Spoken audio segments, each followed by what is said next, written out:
Primer movimiento. El mundo desde la universidad.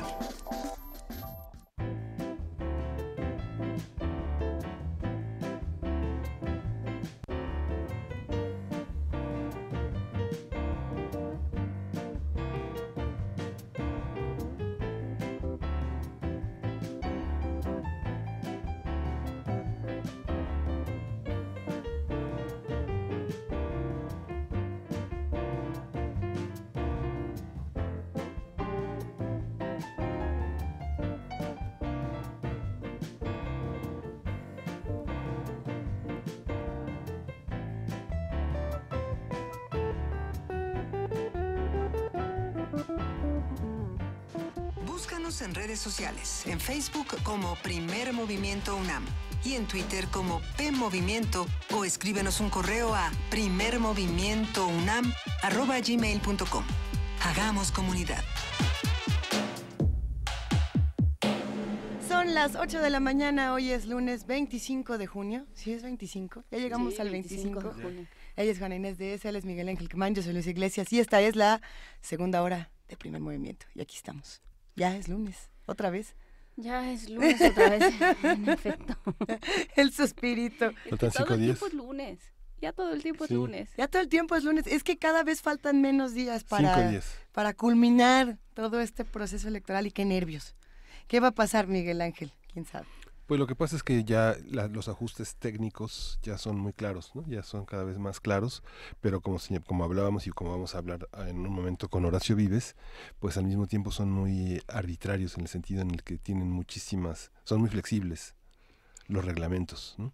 Pues sí. Y para ello vamos a estar platicando durante toda la semana y todas las dudas que tengan, a quién se puede recurrir, dónde buscar la información, cómo educarnos mejor. Ya han salido una serie de infografías, de videos, de aclaraciones de cómo votar por quien uno quiere y sobre todo cómo interpretar las boletas, porque eso va a ser complicado al momento de contar. Ya lo decías tú durante la hora pasada, Luisa. Ya salió Lorenzo Córdoba a decir que no va a ser un conteo rápido, o sea, que va a tomar tiempo, puesto que hay que tomar muchas consideraciones y hacer muchas interpretaciones, y eso va a requerir paciencia. Dijo que a las 11 de la noche sí va a estar ahí.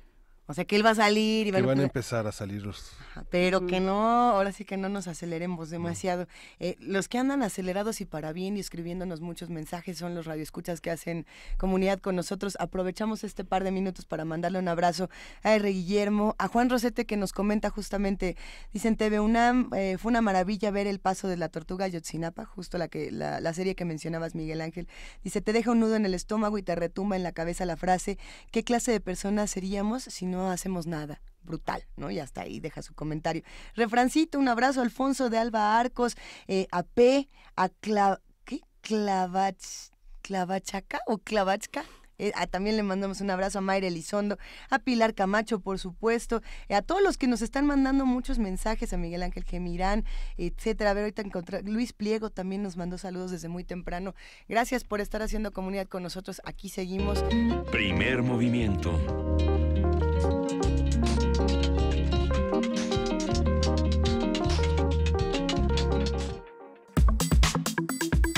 Nota nacional. Las autoridades electorales han aprobado cambios para la marcación de las boletas que serán utilizadas el próximo domingo en los comicios, donde serán elegidos más de 3,000 cargos públicos, entre los que destacan el de la presidencia, senadurías, diputaciones federales y 8 gobernaturas. Por la misma complejidad de este proceso federal y local, así como las coaliciones y los cargos en disputa, han surgido dudas sobre la forma correcta de marcar la boleta electoral, mientras en redes sociales se han difundido imágenes que buscan desinformar o generan confusión entre los ciudadanos sobre cuándo el voto será válido o nulo. Esto, por ejemplo, tiene que ver cuando pones, si no me equivoco, es la boleta que aparece en internet, ¿no? Que dice AMLO en toda la boleta, o la otra que ponen en diferentes apodos en la parte... O si pongo yo mero te odio. Ajá, yo mero. Ya es otro... Pero si pones me cae mal yo mero, de todas formas sería yo mero, porque es el apodo. Era la duda que estaba en ¿Un internet. voto será válido? Dice aquí en esta infografía del INE, un voto será válido cuando la voluntad del elector sea clara. Así a ver, o más si fácil. yo le pongo la boleta a Ricky Riquín Canallín, ¿qué pasa? ¿No? Todo esto es eso no, ese es en contra. ¿Será? Sí. Y si lo digo porque sí me está caía a favor. bien, ¿qué tal que me caía Porque bien? Y eso por dice eso lo todo. puse. Qué complicado se va Sí. a poner, Miguel Ángel. Bueno, a qué partir de las particularidades de este proceso electoral, vamos a disipar dudas sobre cómo votar, cómo contar los votos, cómo interpretar las boletas. Y están con nosotros el doctor Horacio Vives, licenciado en Ciencia Política por el Instituto Tecnológico Autónomo de México, doctor en Ciencia Política por la Universidad de Belgrano en Argentina. Bienvenido, como siempre. ¿Qué tal? De nueva cuenta, pues muy contento de conversar con la comunidad de Primer Movimiento. Buen día. Gracias, Horacio. Y está también con nosotros Ingrid Curioca, ella es consejera electoral del INE en Miguel Hidalgo y coordina editorialmente las elecciones del Centro de Estudios Alonso Lujambio del ITAM. Buenos días. Muchas gracias, buenos días a todos. ¿Cómo le vamos a entrar al tema de las boletas en este taller de descifre A usted ver, su boleta ¿Qué electoral? cambió, Ingrid? ¿Cómo nos han cambiado las boletas y las cuentas de 6 años para acá? Pues mira, inicialmente, teníamos la marca de una boleta que era pues la normal, la que todos conocemos, que es un tache en un solo emblema de partido. Con esto de las coaliciones y las candidaturas comunes en algunos cargos de elección popular, se da mucho la confusión de no saber qué pasa si voto por toda la coalición completa o qué pasa si nada más voto por un partido, a quién se le va el voto, cómo divides los plurinominales, qué pasa con eso, ¿no? Entonces hay mucha gente que te dice, yo por ejemplo quiero votar por el PRI, el Verde y Nueva Alianza, pero ¿qué pasa si nada más voto por el PRI? ¿Se anula mi voto? ¿Sí? ¿No? ¿Por qué? ¿No? En realidad es que no tenemos la suficiente información o no todos estamos bien informados para saber qué pasa o cómo se divide tu voto de forma tal que votes por 3 partidos en una coalición o nada más por uno. Entonces, en estas elecciones se complicó particularmente mucho eso porque, uno está acostumbrado a nada más votar por un solo partido y no tenía problema, ¿no?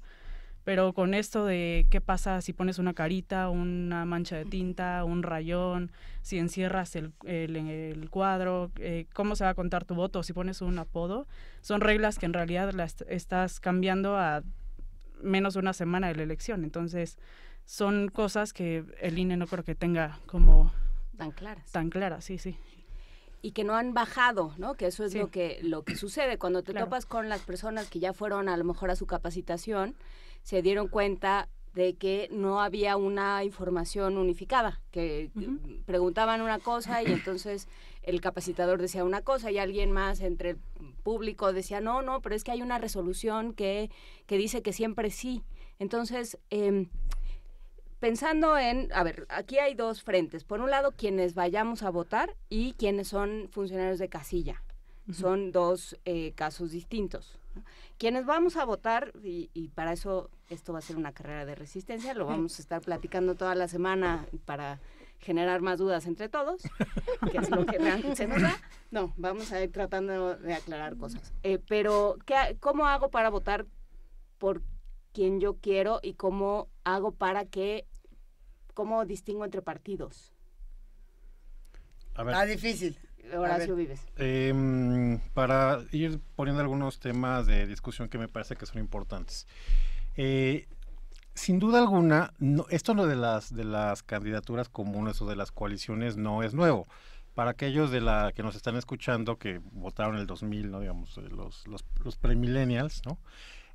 Solamente había, digamos, un emblema de alianza, entonces independientemente de que fueran varios partidos en su momento apoyando a Cuauhtémoc Cárdenas, por dar un ejemplo, pues solamente había un recuadro donde cruzar para que ese voto fuera válido.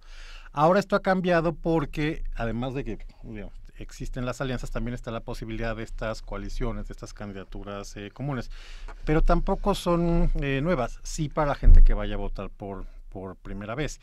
Aquí el punto es que yo te diría que sí, en efecto, está esta cosa de que, bueno, mi apoyo o mi amor o mi adhesión por determinado candidato es tan grande que un cachito en la boleta no me alcanza, entonces tengo que ocupar toda la boleta para... llenar de corazoncitos, etcétera. Exactamente.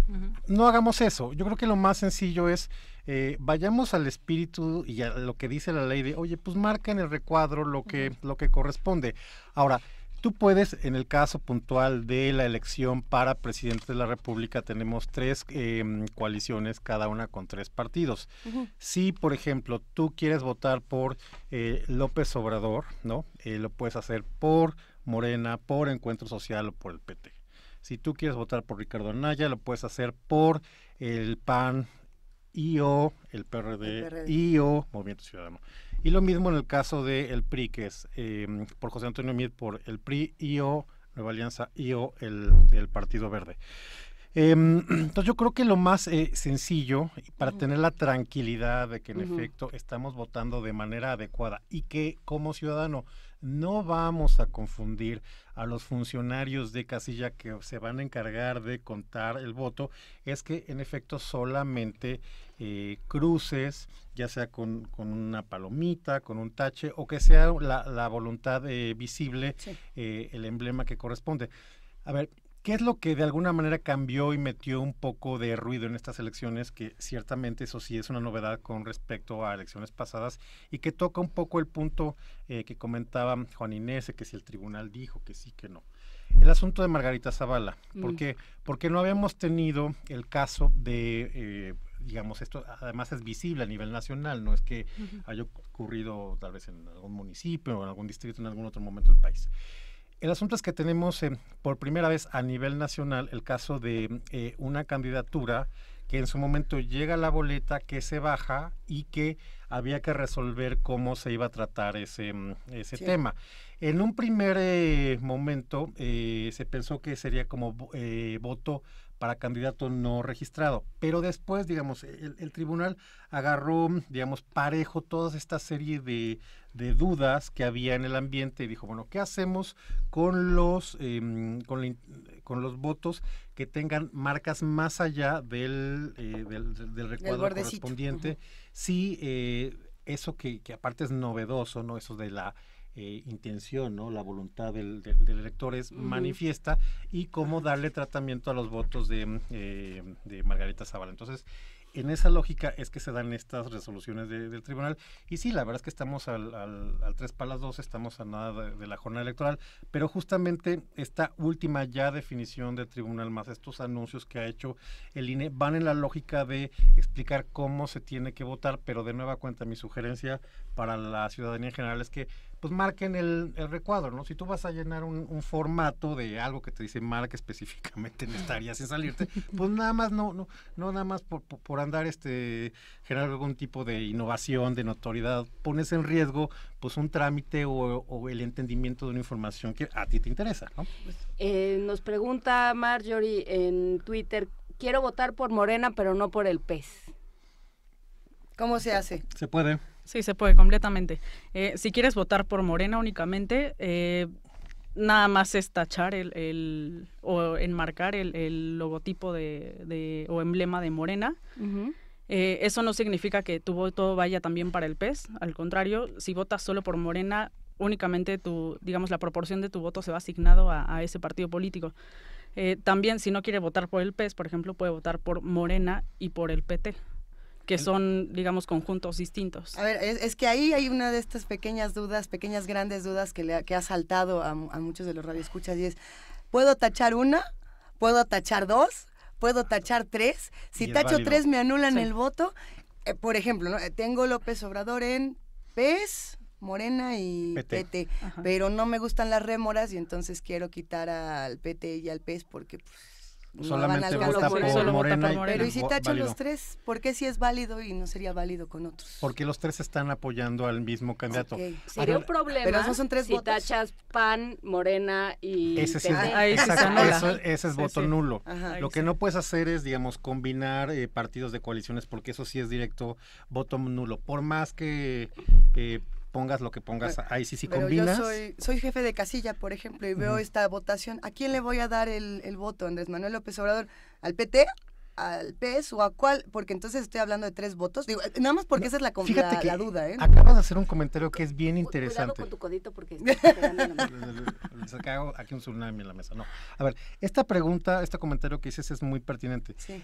Tal vez mucha gente está con la idea de que si vota 3 veces, votando por Son 3 votos. los tres partidos para el mismo candidato, vale 3 veces su voto. Esto no es cierto, esto es falso. Es solamente una boleta, un voto. Una boleta, un voto. Ese voto lo puedes eventualmente fraccionar en 1, 2 o 3 para hacerlo válido si vas a votar por el mismo candidato, los partidos que apoyan a ese candidato. Solamente, pero no es que tu voto valga el triple o el doble si tachas 3 veces. Esto es absolutamente falso y es muy importante Pero señalarlo. ¿de qué les sirve a los partidos esos votos, Ingrid? Les sirve, por ejemplo, en la asignación a diputados o senadores plurinominales. Digamos, en el acta de jornada electoral existen distintas formas de votar. Una es por cada partido en lo individual, una es por 2 partidos de cada coalición y otra forma es por 3 partidos en cada coalición. Entonces, eso por cada una de las coaliciones. Entonces, dependiendo de la forma en que tú votes, si votas, por ejemplo, en el caso de Morena, si votas únicamente por el partido Morena, tus votos para las listas de representación proporcional se asignarán únicamente para Morena.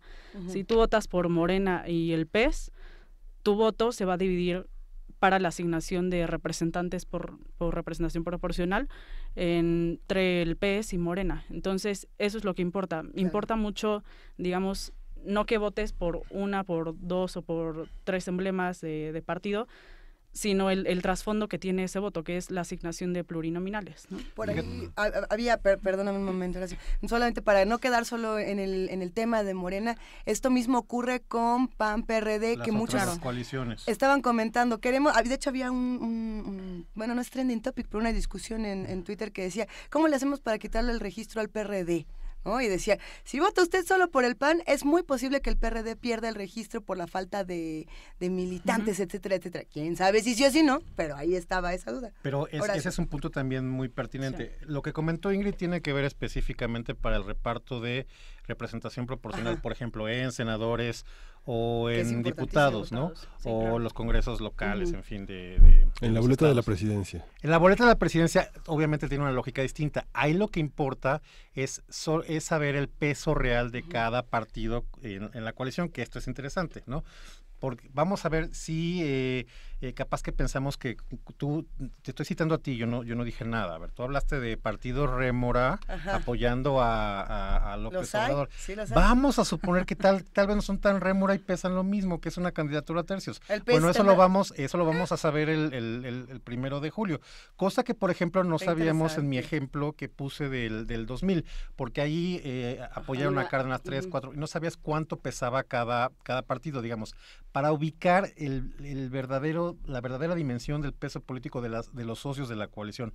Por eso es importante saber exactamente cuánto pesa cada partido y específicamente además en la elección de diputados, además de lo que comentaba Ingrid, porque esto tiene que ver con el reparto del financiamiento público y el reparto de los spots para los años siguientes y para la siguiente elección. Entonces, por eso es muy importante que si tienen alguna preferencia intensa por algún partido en lugar de otro, pues que solamente voten por ese en lugar de los 3, en el caso de las 3 candidaturas, o si les da enteramente lo mismo, pues que voten por los 3 o que nada más 2. O sea, pero se puede marcar los 3.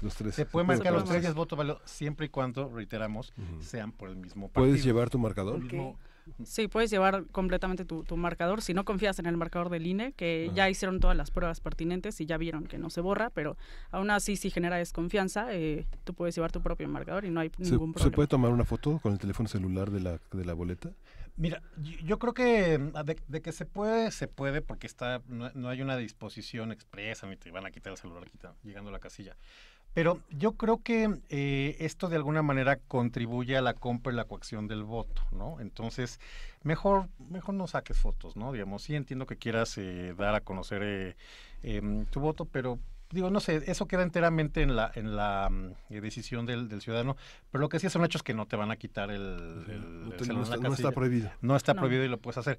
Y retomando el tema del marcador, a ver, no es un plumón, es un marcador, o sea, no es Es de aceite. Exacto, ¿no? tiene una serie de componentes que lo hacen más allá de un crayón y que pinta específicamente o deja la marca para el tipo de papel que hemos dicho aquí. Las boletas son casi como billetes del Banco de México por la cantidad de elementos de seguridad y el tipo de papel seguridad que tiene. Entonces, si no tienes esa confianza, lleva tu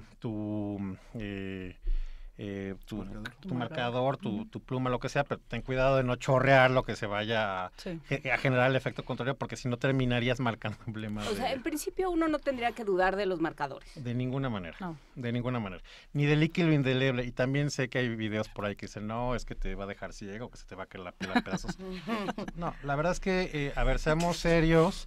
El marcador pinta bien la boleta, y el líquido indeleble sirve para que durante el lapso que dura la jornada electoral, esas horas, pues quede constancia de que en efecto votaste, pues, para que no lo vuelvas a hacer. Entonces, pongámonos serios. Sí, estoy de acuerdo que a veces las noticias falsas tienen con más ondita y mucho más difusión que un mensaje institucional, pero... Y justo con eso comenzábamos el programa, hablando de noticias falsas y de cómo se difunden. Una de estas noticias falsas que estuvo circulando en las últimas semanas era que si votabas para presidente por un partido o por un candidato, tenías que hacerlo en el resto de tu elección. Es decir, en todas las boletas tenías que poner PRI, o Morena, PAN, etcétera, etcétera. ¿Cómo funciona esto del voto diferenciado, del voto dividido? ¿Se puede, no se puede? Para los que nos escuchen y que a lo mejor todavía no tienen clara esta otra parte. No, de ninguna manera. Si tú tienes la boleta presidencial y quieres votar por el PRI, si tú quieres votar en senados por el PAN y en diputados por Morena, no tienes ningún problema, tu voto no se va a anular. Son decisiones, digamos, en lo individual totalmente diferentes. Sí. Y no cuentan en conjunto. Digamos, si votaras de esa forma por el PRI, PAN y Morena en una misma boleta, ahí sí se anularía. Pero si votas en distintas boletas, en una presidencial, en una para senadores y en otra para diputados, no tiene ningún problema. Sí, si entraste a cualquiera de estas plataformas, a voto informado, a voto ciego, que esa es otra que solo contempla propuestas y después te dice qué crees en tu corazón. Lo tuyo es el PT o el Verde. Sería una sorpresa. Entonces, bueno. Por andar de prejuiciosa.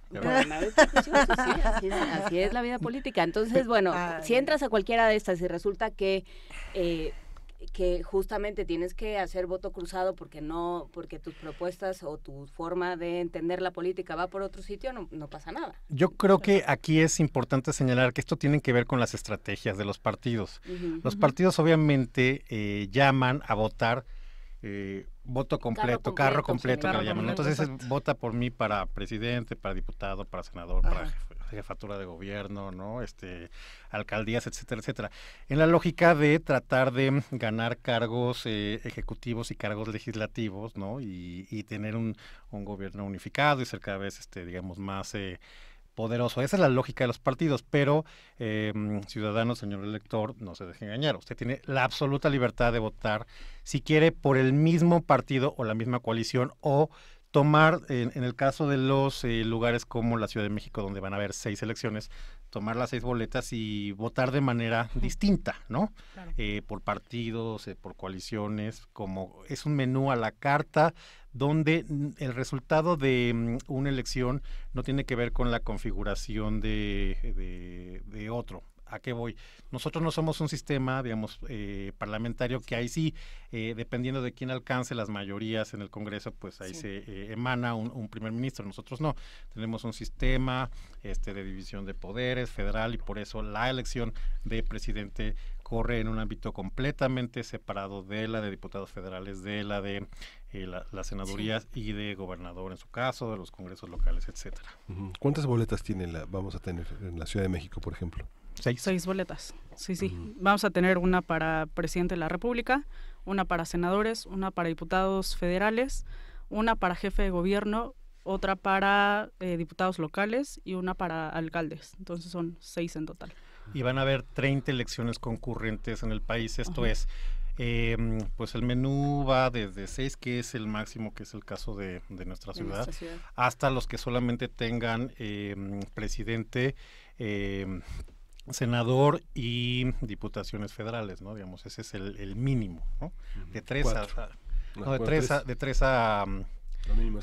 a 6. Otra pregunta que también por aquí nos recuerdan un poco el tema es no sé quién fue porque bloqueé el teléfono, pero hablaban del Partido Verde, decía, hablando de rémoras, el Partido Verde Ecologista. ¿Qué pasa, por ejemplo, en la Ciudad de México con el Partido Verde que no está, digamos, con el PRI? ¿Qué pasa si nadie vota por Mariana Boy? Que está contra el PRI, ¿no? ¿Qué pasa y qué se hace con el Verde? ¿Qué podemos saber hasta ahora? ¿Puede uno dar sus ideas de qué se hace con el verde o...? Estamos en términos de procedimiento. Ajá. Por eso creo que es importante que selecciones el partido de tu preferencia. ¿Por qué? Porque en efecto no en todo el país son coaliciones totales para todo tipo de elección. Entonces, por ejemplo, si votas para jefe de gobierno en la Ciudad de México por el Partido Verde, ajá, y por el PRI, ese voto se anula porque son dos cargos distintos, son opuestos, son candidaturas opuestas. Por el contrario, si votas para la presidencia por el Verde y por el PRI, ese voto cuenta para José Antonio Meade. Exactamente, y justo lo que decíamos hace un rato de cómo dividir el voto en una misma boleta, a propósito de que el Partido Verde no va, digamos, en alianza o en coalición con el PRI en la Ciudad de México, es una clara diferencia de qué pasa cuando votas por una coalición o cuando votas por un solo partido. Por ejemplo, a nivel federal, en la coalición de José Antonio Meade, si tú votas por el PRI y por el Verde, no tienes ningún problema, pero, digamos, si quieres votar únicamente por el PRI para presidente y no por el Verde, importa porque tiene que lograr un porcentaje mínimo, que es el 3%, para mantener el registro. A diferencia de en la cuestión local, de, no sé, votar por un alcalde que no va en coalición con el PRI y el Verde, si no votas por el Verde, pues puede perder su registro, ¿no? A nivel local. Y es lo que pasó, por ejemplo, con el Partido Humanista, que a nivel federal no alcanzó el porcentaje mínimo de 3%, y a nivel local, en la Ciudad de México, es un partido que todavía sobrevive porque sí logró la votación mínima. Ahí tiene a Marco Rascón, ¿no? Sí. Ahí tenemos a Marco Rascón. A ver, hay que decir, vamos a estar hablando de esto toda la semana, porque ya también salieron casillas especiales, que creo que tendrá que ser un capítulo aparte. Sí. Pero nos hace dos preguntas, con estas me gustaría terminar y por el día de hoy. Ingrid, no queremos que se acabe esta sección. Ingrid y Horacio, pues no se preocupen, aquí vamos a estar bueno, está el tema de los plumones, que sí hay veces que se amenazan con anularlos, que no.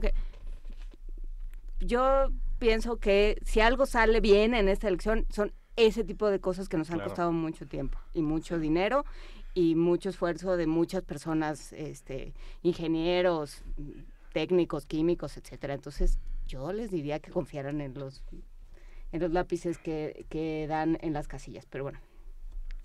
¿Qué pasa si me equivoco? Pregunta...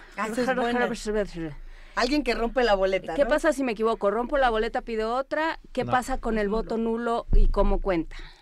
Pues concéntrense mucho para ir a votar porque las boletas no se reponen, no se sustituyen, te dan una por cargo y si te equivocaste, pues te equivocaste. Ver, y eventualmente... Hago mi tachecito y le queda un hoyo en el centro porque soy de las que marca muy fuerte con el bolígrafo. Pues mira, eso... ¿Cuenta o no cuenta el voto? Eso ya dependerá, digamos, de la voluntad, más bien, o de la interpretación de la mesa directiva. Yo te diría que sí cuenta, porque sí es muy notorio que, digamos, tachaste, que tachaste de manera muy obvia el recuadro de un partido y por ahí fue una rayita, ¿no? Digamos, en otro lugar. Pues eso ya dependerá del criterio de los funcionarios de casilla, pero pues uno pensaría que sí, es muy evidente. Si empiezas ahí medio a hacer pues marcas distintas o te pasa independientemente de tu voluntad, bueno, pues eso ya es otra cosa, ¿no? De hecho, tenemos un precedente que es un juicio en conformidad de la Sala Superior. Es el número 85/2006, donde te dice que si la voluntad no es clara, lo que sea que eso signifique, ¿no? Y es una boleta rota, el voto se va a considerar como nulo. Digamos, si es un hoyito que se te fue o la pluma se te resbaló, no sé, y se rompió, dices como, bueno, está clara la intención. Si metiste tu boleta en 2 partes. Ah, sí, claro, ahí sí no. No, ahí sí es completamente nulo, de acuerdo a este presidente de la Sala Superior. Tenemos muchas dudas y afortunadamente tenemos todavía muchos días para Pero yo, o sea, digamos, pensando en conclusiones, vote por el candidato que usted quiera, vote con un tache para ayudarle, sobre todo ayudarle a los ciudadanos, a su vecino y su primo que van a estar en la casilla. Entonces, vote con un tache por el candidato que quiera. Si quiere, nos pregunta Mario Payán, ¿puede haber más de una marca de preferencia por candidato según coalición? Sí. Sí. Si quiere usted darle su apoyo al PT, al PES y a Morena, vote por los 3. Si quiere darle solo a uno o solo a 2, vote por esos 2. Nomás no cruce, porque entonces sí se va. Claro.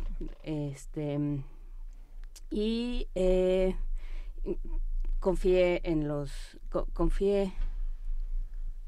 No podemos confiar en marcar nuestro voto con lápices normales como los que mencionaba, no, con los lápices que le den en la casilla, con los crayones que den en la casilla. Y ya. ¿Y ya? ¿Algo más? ¿Con qué nos quedamos? ¿Añadir? Mi conclusión nada más, apuntando el comentario de Juan Inés, a ver, en efecto, no busquemos problemas donde no los hay, digamos, tenemos una experiencia como país bastante importante en términos de confiar en los ciudadanos, en el sentido de que van a llegar temprano estoicamente cargando los presidentes de casillas, los paquetes para instalar, digamos, el módulo, el cancel, la documentación, las boletas, que esté todo listo para ir a votar. Durante las casillas están los representantes de los partidos, los ciudadanos que son funcionarios de mesa directiva de casilla. En algunos casos habrá observadores donde se hayan inscrito y estén participando y actuando, y son los mismos ciudadanos los que van a estar contando los partidos. Toda esa parte sale bien, digamos, las boletas están ahí, son seguras, el líquido indeleble, el marcador, en fin, no hagamos en general una litis, un problema donde no lo hay. Y creo que tenemos que seguir confiando, porque eso como país institucionalmente nos sale bastante bien, ¿no? Ingrid. Claro. Como forma de conclusión, puedo decir que cada una de las boletas tiene cerca de 7 medidas de seguridad para no ser, digamos, falsificadas o alteradas. Y me parece que el INE es una institución que ha trabajado mucho, o si no es que es la única institución en el Estado mexicano que tiene como ese nexo con la ciudadanía, ¿no? Que contrata justamente personal para acercar la institución a los ciudadanos. Y es una institución que nos ha costado mantener en confianza y que pues debemos aprovechar para, digamos, darle un voto de confianza y decirle, la verdad es que mis ciudadanos y mis vecinos son los que están haciendo la elección. Y tenemos una gran experiencia en eso, entonces deberíamos como darle un voto de confianza a la institución y confiar en los vecinos que tenemos y confiar también en que las elecciones se van a hacer muy bien. Pues mira que nuestro voto sí se lo vamos a dar, pero vamos a ver vamos a ver cómo se desarrolla todo esto y tenemos toda la semana para seguir conversando. Verdaderamente es un gusto escucharlos y sobre todo ir tratando de desentramar todo este enredo que tenemos con las boletas. Va a ser una semana sin duda tensa, divertida, emocionante y aquí vamos a estar. Ingrid Curioca, doctor Horacio Vives, a los dos muchísimas gracias, ha sido un verdadero placer. Gracias a ustedes. Muchísimas gracias y bueno, nos vemos y nos escuchamos durante esta semana. Faustino Contreras, que nos habló para casillas especiales, vamos a estar hablando de casillas especiales, pues sí, puede ser que mañana. Ay, ya vinimos a mañana. Sí, puede ser. Muchas gracias. Primer movimiento.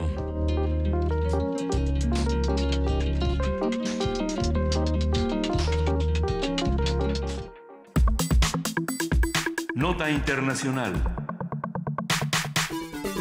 Hablando de escándalos. Sí. Hablando de escándalos. Recep Tayyip Erdogan logró la reelección presidencial en las elecciones celebradas ayer.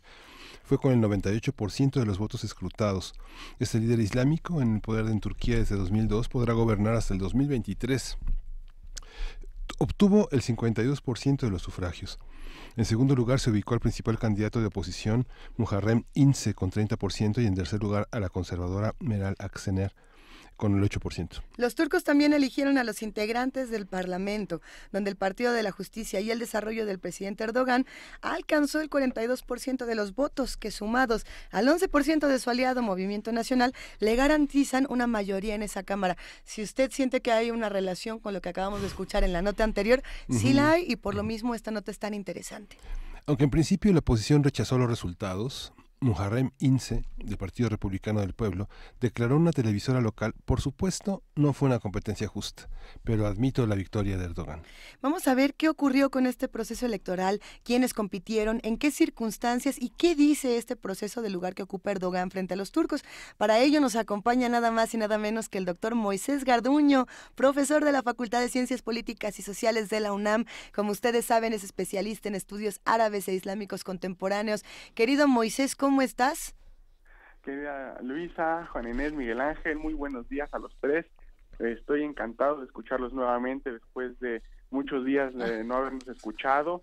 Lamento mucho, estaba de viaje, estaba allá en Irán otra vez, pero muy contento de estar ahorita con ustedes para analizar esta noticia y con nuestro querido llamado auditorio universitario. Te queremos, Moisés, pero empecemos justo con esta noticia. Sí, Moisés, era una gran oportunidad, o por lo menos pues los optimistas así nos lo planteamos. ¿Cómo leíste tú los resultados y todo el proceso electoral en Turquía?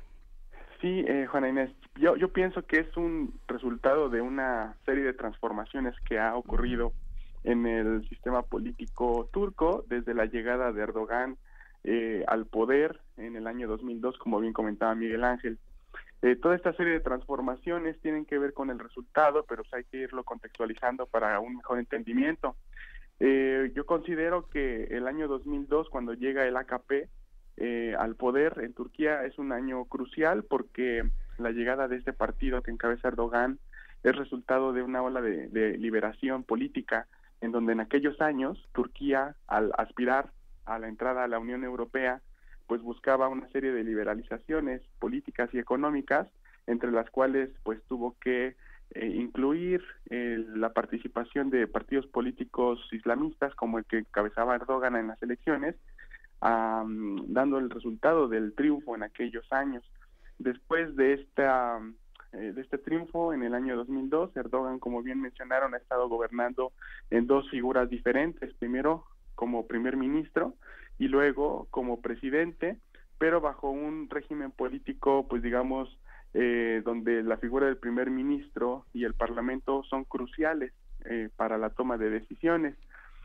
Tuvo un pragmatismo muy importante que algunos intelectuales han llamado post-islamismo, es decir, en donde un partido político cercano a la hermandad musulmana, como muchos saben, gobernaría no con la idea de un Estado islámico como mucha gente lo ve, hermético, alejado de Occidente, alejado de Europa, sino todo lo contrario, con una mezcla muy interesante de valores, de derechos y obligaciones que hicieron al partido de Erdogan, por ejemplo, aliarse con kurdos musulmanes, con derechas religiosas como el movimiento Gülen, con el que después se distanciaría, y con eso llegaría fuerte a hacerse del Parlamento y a ir por unas reelecciones sucesivas que le permitirían tener el poder hasta el día de la elección de ayer.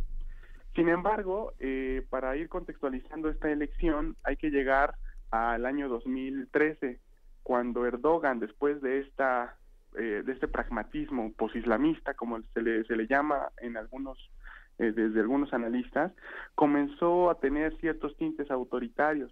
Sobre todo lo podemos evidenciar, por ejemplo, con la represión de la protesta popular en el Parque Gezi, ¿se acuerdan? Que fue ese uno de los grandes retos que tuvieron no solamente países como Turquía, sino muchos países en la región en medio del contexto de la primavera árabe. Y esa represión vino sobre todo después con una serie de políticas de mercado, ¿no? Construcción de malls, de centros comerciales, de diferentes centros publicitarios en donde Erdogan iba a ser la figura central, y también un papel relevante con respecto a los migrantes, particularmente los migrantes sirios que iban a encontrar pues un lugar de refugio en Turquía con algunos acuerdos con Alemania. El punto central de todo esto hizo que Erdogan fuera un líder fuerte, que tuviera cierta presión por parte de la gente que estaba opuesta a esa fuerza que estaba teniendo Erdogan, porque hubo encarcelamientos, manejo de medios de comunicación a su favor, y esto nos lleva al golpe o al intento de golpe de julio del 2016 que cambia totalmente el viraje político de Turquía, queriendo debilitar a Erdogan, pero causando todo lo contrario.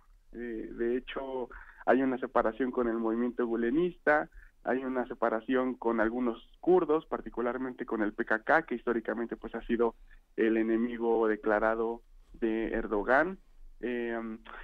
Hubo cierre de universidades, profesores cercanos al movimiento Gulen, que es este movimiento al que se le acusa de hacer el golpe o el intento de golpe de julio de 2016, y también todo esto lleva a una especie de referéndum para cambiar el sistema político de mayoría parlamentaria a un sistema presidencialista en un referéndum del año pasado, mismo al cual corresponden las elecciones que acabamos de ver el día de ayer y en las cuales Erdogan gana no solamente la presidencia, sino también la mayoría en el Parlamento, con lo cual no solamente va a poder gobernar hasta el año 2023, sino hasta el año 2028, porque se trata de un nuevo sistema en donde el presidente durará 2 términos o hasta 2 términos de 5 años si se reelige, con lo cual se puede ir hasta el 2028.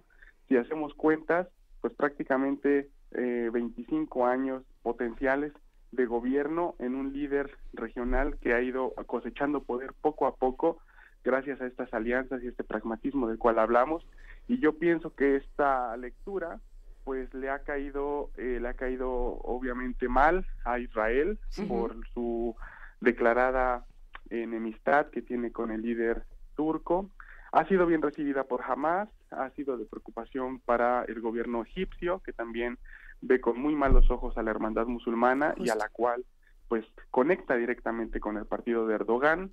En términos internacionales, extrarregionales, pues la Unión Europea y Estados Unidos han seguido de cerca, aunque no es el líder más, digamos, ideal para estos dos actores.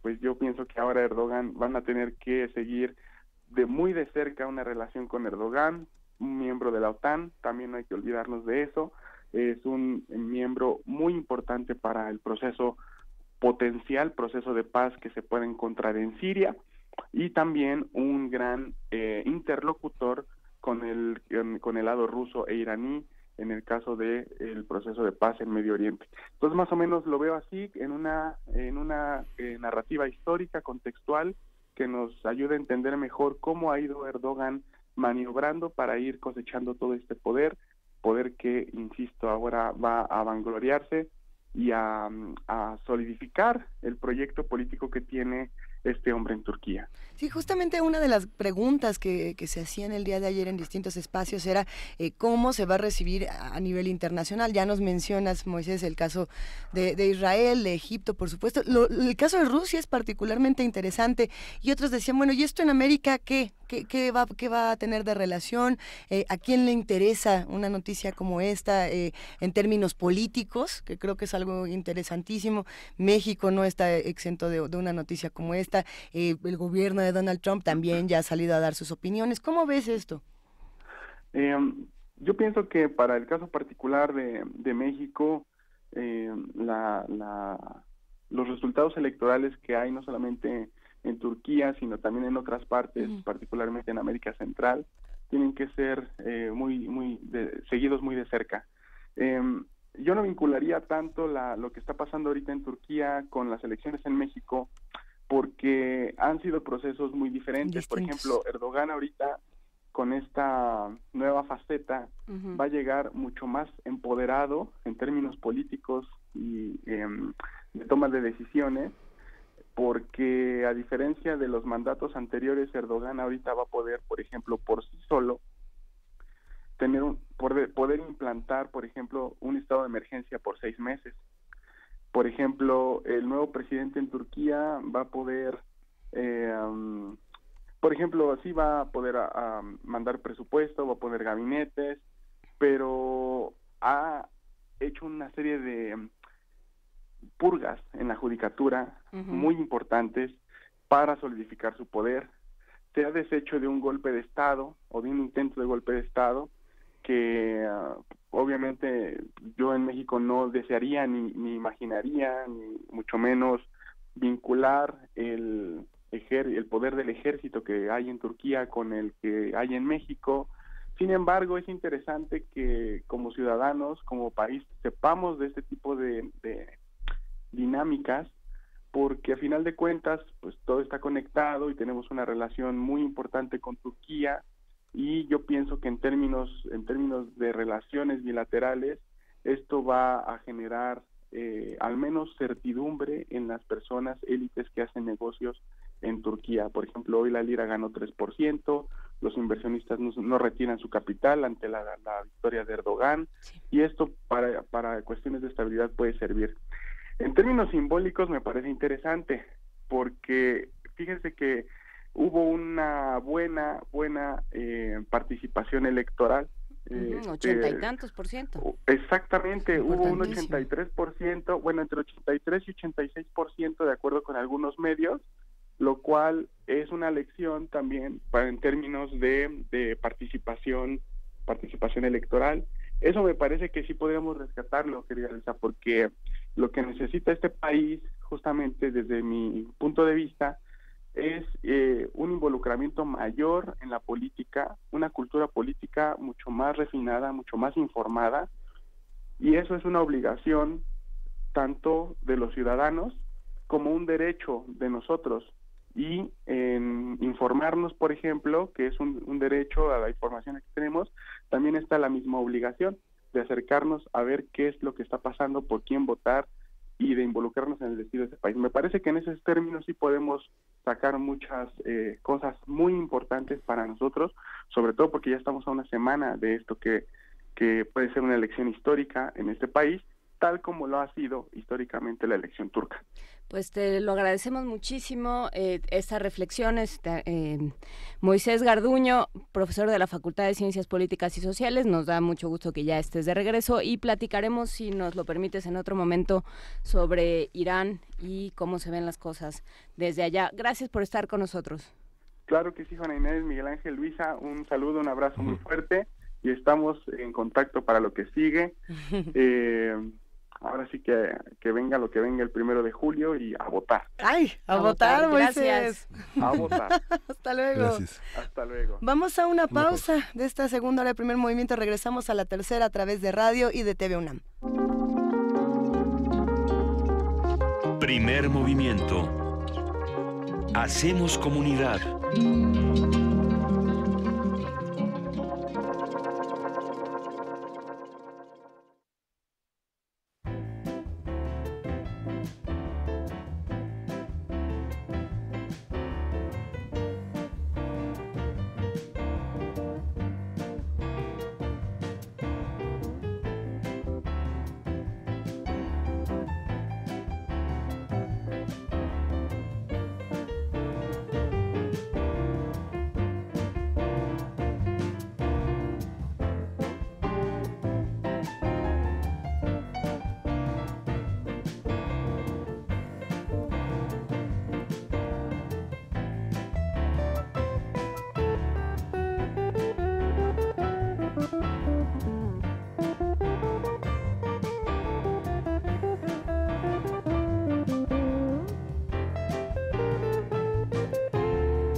Radio UNAM.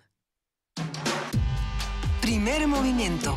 Podcast y transmisión en directo en www.radio.unam.mx.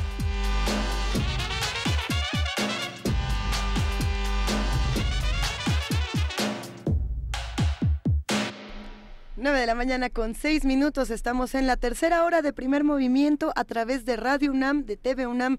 Ya conocen nuestra frecuencia 860 de AM, 96.1 de FM, canal 120, 20.1 de TV abierta y por supuesto que tenemos podcast más al ratito en www.radio.unam.mx. Para los que nos están preguntando si pueden volver a escuchar nuestra conversación tanto de Deepfake como de este taller que estamos dando sobre las boletas que se puso divertidísimo, Miguel Ángel, Juana Inés. Sí, no, se puso muy interesante bueno, y creo que conforme avance la semana van a ir surgiendo más dudas, esperamos ir aclarando entre todos todo lo que se pueda. Para quienes son funcionarios de casilla y recibieron una capacitación y de todas maneras les quedaron ahí algunas cosas por aclarar, váyanoslas mandando, por supuesto, a P Movimiento en Twitter, a Primer Movimiento en Facebook y al correo electrónico primermovimientounam@gmail.com o al teléfono 55 36 43 39, 55 36 43 39. Hasta este momento se quedó pendiente el tema de las casillas especiales, muchos comentarios sobre el lápiz, ya nos dijeron por supuesto que si no queremos llevar o sea, que si no queremos usar el lápiz, digamos que nos van a dar ahí, en la casilla, podemos llevar el propio, pero abusados con que no sea uno que manche de pronto toda la boleta y entonces la invalide, ¿no? Que se puede ser otro tema, o que se rompa. Hay muchísimos comentarios y queremos agradecer a todos los que están haciendo comunidad con nosotros, que son muchos y que se interesan por temas que no suelen estar en todos los medios de comunicación ni en todos los periódicos. El triunfo de Erdogan, el extraño triunfo de Erdogan, pasó de pronto un poco desapercibido cuando es una nota importantísima, ¿no? Lo que significa para el mundo. Muy importante, ya no nos dio tiempo de hablar con Moisés Garduño, esperamos que se quede por aquí durante las vacaciones porque sería bueno seguir platicando con él sobre los diferentes movimientos de oposición que surgieron. Hubo una mujer que era candidata. Conservadora. ¿Eso qué quiere decir? Se quedaron muchos temas ahí, por supuesto que la elección no dejó mucho lugar a dudas, pero sí, por ejemplo, que hubieran bloqueado las carreteras cuando había actividades de los otros candidatos, cuando había cosas de campaña de los otros candidatos. Bueno, hubo uno que hizo campañas de la cárcel. Eso fue una campaña electoral interesante. Valdrá la pena después retomar este recuento histórico que hizo Moisés Garduño y pensar, reflexionar sobre lo que sucedió el día mismo de la elección. Es que, por ejemplo, podríamos hacer, no lo vamos a hacer, pero un día podríamos divertirnos con eso, tomar noticias de cómo fue el proceso electoral de Turquía, cómo está haciendo a pesar de que no tienen las mismas reglas, y poner, adivine usted, México-Turquía. Nos divertiríamos. Candidatos de México o Erdogan, ¿no? Por ejemplo, la noticia de los bloqueos fue la misma noticia que escuchamos este fin de semana para ciertas candidaturas, para ciertos cierres de campaña que de pronto las personas no podían llegar, partidos aparte, justamente por el tema de que había bloqueos, que no se podía, que si la boleta, que si el no sé qué. Cuando necesitamos reconciliarnos con todas estas cosas, Miguel Ángel, lo mejor será irnos a Poesía Necesaria y no jugar a la tómbola. Vámonos. Primer movimiento.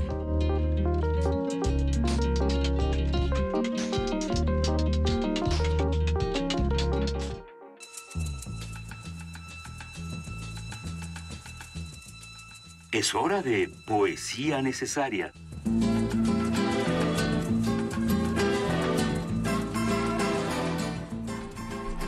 Miguel Ángel Quemain. Bueno, voy a leer un poema de Marilena Walsh, muy conocida entre mucha gente, en un sector social como muy específico, pero que vale la pena conocer por más gente. Marilena Walsh es una de las cantautoras, compositora, dramaturga argentina que nació en 1930, murió hace 7 años y ya ha iluminado con sus canciones como lo hizo Cricri en México, pero esto es otra cosa. Este es un poema sobre Manuelita, la tortuga, que es un poema sobre la confianza en sí mismo y tomar las oportunidades cuando aparecen ahí, ¿no? Manuelita vivía en Peguajó, pero un día se marchó, nadie supo bien por qué. A París ella se fue, un poquito caminando y otro poquitito a pie. Manuelita, Manuelita, Manuelita, ¿dónde vas con tu traje de malaquita y tu paso tan audaz? Manuelita una vez se enamoró de un tortugo que pasó, dijo, ¿qué podré yo hacer? Vieja no me va a querer, En Europa y con paciencia me podrán embellecer. En la tintorería de París la pintaron con barniz, la plancharon en francés, del derecho y del revés. Le pusieron peluquita y botines en los pies. Tantos años tardó en cruzar el mar que allí se volvió a arrugar, y por eso regresó, vieja como se marchó, a buscar a su tortugo que le espera en Peguajo. Manuelita vivía en Peguajo, pero un día se marchó. Nadie supo bien por qué. A París ella se fue, un poquito caminando y otro poquitito a pie. Manuelita, Manuelita, Manuelita, ¿dónde vas con tu traje de malaquita y tu paso tan audaz? Manuelita una vez se enamoró de un tortugo que pasó. Dijo, ¿qué podré yo hacer? Vieja no me va a querer. En Europa y con paciencia me podrán embellecer. Manuelita, Manuelita, Manuelita, ¿dónde vas con tu traje de malaquita y tu paso tan audaz? En la tintorería de París la pintaron con barniz, la plancharon en francés, del derecho y del revés. Le pusieron peluquita y botines en los pies. Manuelita, Manuelita, Manuelita, ¿dónde vas con tu traje de malaquita y tu paso tan audaz? Tantos años tardó en cruzar el mar que allí se volvió a arrugar, y por eso regresó, vieja como se marchó, a buscar a su tortuga que le espera en Peguajo. Manuelita, Manuelita, Manuelita, ¿dónde vas con tu traje de malaquita y tu paso tan audaz? Con tu traje de malaquita y tu paso. Primer movimiento.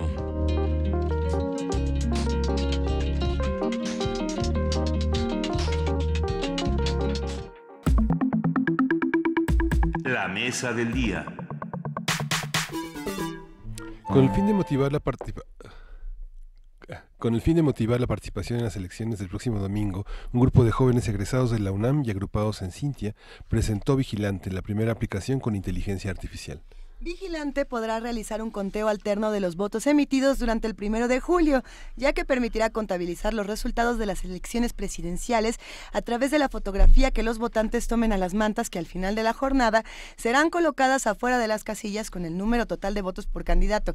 Es decir, no se trata de que le tomen foto a su boleta, que era lo que platicábamos en la conversación anterior. Eso es decisión de cada quien. Lo que se pide es tomar una foto de la manta al final para que se pueda contar de otra manera.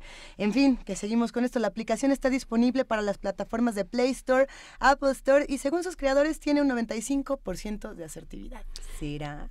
A partir del proyecto de Vigilante vamos a hablar sobre la interacción entre lo digital y lo real en la jornada electoral. ¿Qué propone? ¿Para qué sirve? ¿Quién puede utilizarlo?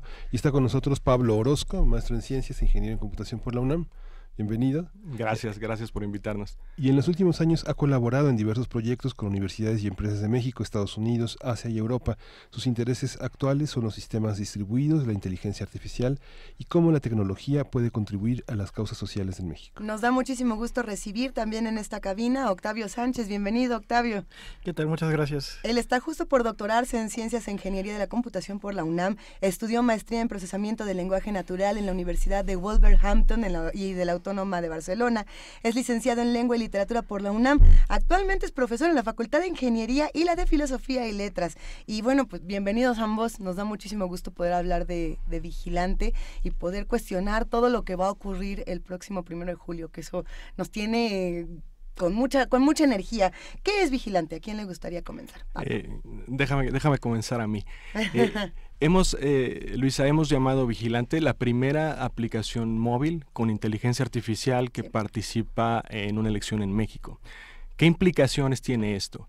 A diferencia de otras aplicaciones de conteo, ¿no? O incluso de los propios conteos oficiales o no oficiales, Vigilante no requiere la participación de decenas de miles o de cientos de miles de personas contabilizando los votos o tomando la información de las mantas. Y ese es el gran diferenciador, creo yo. Entonces, es un proyecto ciudadano que se está planteando hacer un conteo electoral sin intervención humana. Es lo que yo les diría. A ver, ¿y cómo va a funcionar? Yo voy a mi casilla a eso de las 11 de la mañana, tacho lo que tengo que tachar, deposito mis boletas y luego. Vigilante tiene una aplicación móvil y funciona justo al cierre de la casilla, cuando se publican las mantas con los resultados oficiales, alrededor de las 6 o alrededor de las 8, dependiendo si es la hora del Pacífico o la hora del centro. A partir de ese momento los ciudadanos van a poder utilizar la aplicación móvil, tomar una fotografía de la manta. Esa fotografía automáticamente se va a enviar a nuestro centro de datos y con técnicas de inteligencia artificial se va a extraer la información de los partidos, de los votos, de las coaliciones y se va a empezar a contabilizar en tiempo real. La propia aplicación tiene una sección donde tú vas a poder ver cómo empiezan a variar los contadores de los candidatos. En cuanto llegue la información, digamos, no especulamos con esa información, no la detenemos, automáticamente los algoritmos y los sistemas empiezan a reflejar cómo se está dando esa contabilización. A ver, entonces hay una parte muy interesante en la que podemos separar lo que hace la inteligencia artificial y lo que hace la manita humana, ¿no? A veces decimos, es que yo no quiero que haya una sola mano humana en un conteo porque siento que va a haber fraude o siento que va a haber cosa rara, error, ¿no? Que esa es otra, pues siento que se puede equivocar, etcétera, etcétera.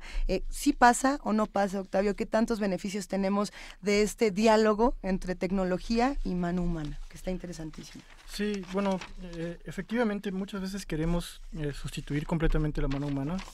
Sin embargo, hay partes en las que es mejor el humano haciendo algunas cosas que la computadora. Ajá. En nuestro caso, por ejemplo, son los humanos los que van a hacer el conteo y los que van a llenar la manta. No hay, hasta donde sabemos, no hay una aplicación que haga esto automáticamente. Hay otras ¿cómo se llaman?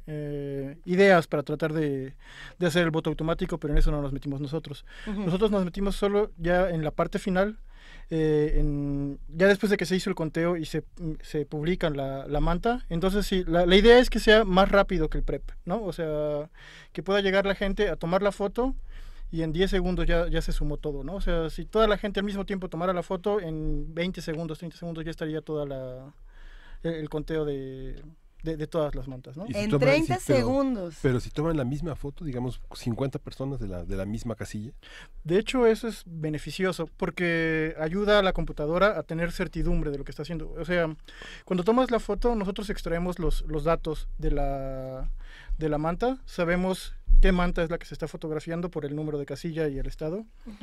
Entonces, si llega otra foto de la misma casilla, podemos ver los datos que había hecho con una foto contra lo que está haciendo con la nueva foto para tener una mayor certeza de que los resultados que estamos arrojando son los que están en la manta. Si te tembló la mano y entonces no se ve del todo nítido número, pues sí ayuda a que haya muchas fotos.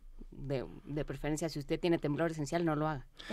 Claro. Pero, a ver, ¿cuál es el argumento detrás de esto? ¿En qué momento ustedes se lanzan a hacer esto y con qué intención? Pablo, Octavio, el que quiera. Sí, mira, te voy a contar del proyecto, la motivación detrás del proyecto. Nosotros somos exalumnos de la Universidad Nacional Autónoma de México, todos, algunos como Octavio seguimos vinculados a la universidad. Este año, yo creo que como la mayoría de los mexicanos, cuando nos reuníamos, terminábamos charlando de las elecciones, el tema de la democracia participativa y cómo incentivar a los ciudadanos para participar y para involucrarse en el proceso, y cuestionándonos entre nosotros mismos, vino la pregunta de por qué no hacemos algo de lo que sabemos hacer, y ahí fue donde empezamos con borradores de lo que es hoy Vigilante, ¿no? Empezamos a trabajar la idea y hasta lo que tenemos hoy, digamos, la idea la empezamos a trabajar, había diferentes ideas y finalmente terminamos con lo que estamos presentando hoy como Vigilante. La motivación detrás de eso pues es fundamentalmente la participación ciudadana. O sea, esto va a requerir que haya muchas personas que estén afuera de su casilla, no nada más ir a votar a las 11 o a la hora que cada quien vaya, sino estar al cierre de la casilla atentos a las sábanas que se cuelgan afuera de las casillas con los resultados. Correcto, necesitamos la participación ciudadana. La certidumbre de este proyecto depende de que la ciudadanía se involucre, nos ayude, participe y nos envíe fotografías. Algo importante de lo que comentaban es, este es un conteo alternativo, lo hemos llamado un conteo hecho por ciudadanos y para ciudadanos. Entendemos y somos muy claros en el hecho de que no vamos a cuestionar los resultados del PREP, no queremos una comparación con ellos, no pretendemos que sea vinculatorio jurídicamente. Sí, es que esa es una gran claro. pregunta. Entonces, es un conteo ciudadano. Eso es lo que hay detrás de Vigilante. Es que justamente hay muchos cuestionamientos. Por ejemplo, hace un momento teníamos una conversación sobre lo que iba a pasar con las boletas, ¿no? Y el tema del INE. Y hay muchos comentarios en redes que dicen, es que yo no tengo confianza en cómo está llevando el INE a cabo las cosas. Y hay otros que dicen, pues hay que confiar en el árbitro porque no hay más. Las opiniones encontradas ahí están. Lo grato es tener alternativas, por lo menos para poder medir, siempre y cuando no estemos tampoco diciendo si esta no coincide con esta, ¿qué va a pasar? Bueno, una pregunta que me parecía interesante y que se estuvo también discutiendo en días anteriores era la relación que podía tener un usuario tanto con EMI como con Vigilante, que son aplicaciones que nacen, digamos, de la universidad y que tienen funciones diferentes. El caso de EMI era la inteligencia artificial con la que puedes platicar de las elecciones. Y, oye, ¿qué te parece EMI esta cosa? Y te dice, pues vota o no vota, o el voto es libre. Y que de pronto muchos usuarios comenzaron a criticar que aparecían sistemáticamente propuestas de Anaya, de Ricardo Anaya, y que al parecer muchos bots habían atacado esta aplicación y habían vuelto una tendencia a hablar de Ricardo Anaya dentro de la misma. ¿Qué pasaría si, por ejemplo, muchos usuarios anónimos tomaran fotos falsas, hablando del deepfake que teníamos al principio de este programa? Y entonces tenemos una misma casilla con 3,000 votos para MID, o para el Verde, o para Morena, o para el PAN. ¿Qué pasaría con eso? Sí puede ocurrir, o sea, de hecho esa es la única forma en la que podrían engañar el sistema, pero confiamos en que más ciudadanos honestos tomarán la foto, que la cantidad, o sea, que un bot tome muchas fotos es complicado, o sea, sobre todo porque por mucho que tome fotos de una sola casilla solo puede tener 750 electores. O sea, solo puede haber 750 votos máximo por casilla. Y eso ya lo tenemos contemplado dentro de nuestro sistema. O sea, también calculamos que es prácticamente imposible que los 750 votos sean para un solo candidato, ¿no? Entonces, tenemos ciertas reglas y que estamos con las que estamos tratando de mitigar este tipo de problemas, y confiamos en que la mayoría de las mantas que nos lleguen serán fotografías reales por ciudadanos. Un conteo de esta forma, digamos, hay formas de conteo que son más legales que otras o más legítimas que otras. Digamos que el conteo que hace el PREP del INE es, digamos, un conteo legitimado. Si tú señalas que, por ejemplo, la facilidad que tiene un conteo como en velocidad, se opone en términos de un software, hacerlo con, tiene lagunas o puede tener errores o ser manipulado de una forma que el del INE no, o cómo funciona, digamos, esta parte. Mira, la complejidad, la logística que hay detrás de un conteo masivo como estos es significativa, sea humano o sea automático, ¿no? Desde luego que el conteo del INE es legítimo, detrás de él hay trabajo de muchísimos, incluso de muchísimos científicos de la UNAM. Nosotros creemos en la validez y en la legitimidad de todos los conteos que va a hacer el INE. En el caso de Vigilante, lo que nosotros estamos haciendo es innovar, proponiendo una nueva forma de realizar este conteo. Creemos que somos pioneros en esto. En México, en realidad, hemos estado investigando y no hay nadie que haya realizado un conteo masivo utilizando las técnicas que estamos utilizando nosotros. También creemos que hay legitimidad detrás de ese ejercicio, y desde luego hay también grandes retos. Es muy complicado, por ejemplo, simular las condiciones reales que vas a tener en una elección de millones de personas, desde la gama de celulares que pueden participar, las cámaras, las condiciones del clima, etcétera. Y habrá información detrás de nuestro conteo o del conteo ciudadano que estamos planteando, que seguramente retroalimentará y servirá para ir mejorando este tipo de conteos. Yo creo que eso es importante, pero yo creo que ambos son legítimos, siendo puntual en la... Hay que, a reserva de que ahorita hablemos qué va a pasar el 2 de julio, digamos, ¿no? O sea, qué va a pasar en próximas elecciones, cómo nos estamos imaginando abrir la puerta de la inteligencia artificial al proceso, no solo electoral, sino al proceso democrático, que creo que es un tema muy interesante. Preguntaría dos cosas que pregunta Mónica en redes muy interesantes. Uno, ¿van a contabilizar la elección local, la federal, todas? No, en este caso, por cuestiones de tiempo, solo nos restringimos a la presidencial. Ok. ¿Y qué pasa con las casillas rurales? O sea, ¿qué pasa? Porque, claro, esto suena muy factible en zonas más urbanas, donde haya más acceso a la tecnología, a la red de comunicación de teléfonos celulares, etcétera. ¿Qué va a pasar en otras casillas? Nosotros invitamos a todos los ciudadanos a formar brigadas para que puedan ir a estas zonas rurales. O sea, la aplicación permite almacenar la fotografía, ¿no? O sea, tú tomas la fotografía con tu cámara normal y la almacenas en tu teléfono para que después, cuando regreses a una zona con conectividad, la puedas subir desde tu teléfono. Entonces, lo que hacemos es invitar a los ciudadanos a ir a tomar fotografías a las zonas rurales. Los mismos representantes de los partidos podrían tomar fotografía de las mantas y enviarla. En general, lo que hacemos es invitar a toda la gente con la capacidad de tener un teléfono. Sabemos que no toda la gente en México tiene la capacidad de tener uno de estos teléfonos para poder...